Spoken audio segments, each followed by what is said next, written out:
Kita mulakan buletin awal ni dengan perkembangan terbaru ini mana beregu lelaki profesional negara Nur Izzuddin Rumsani dan Goh Zefei bergelar juara terbuka Arktik selepas menundukkan pasangan Denmark Kim Astrup dan Anders Rasmussen pada perlawanan akhir di Finland pada Ahad.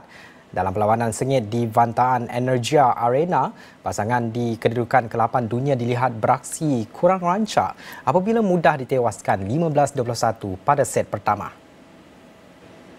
Mereka kemudian berjaya memberikan tentangan sengit pada set kedua untuk melakar kemenangan 21-15 sekaligus menghirit perlawanan ke set penentuan. Zefei Nur Izzuddin meneruskan aksi konsisten dengan menunjukkan semangat juang tinggi apabila menyamakan mata 19-19 sebelum melakar kemenangan 21-19. Ia turut bernilai untuk membolehkan mereka membalas dendam ke atas Astrup Rasmussen selepas tewas 19-21, 17-21 di peringkat suku akhir Masters Malaysia pada Mei lalu dalam pertemuan terakhir sebelum ini.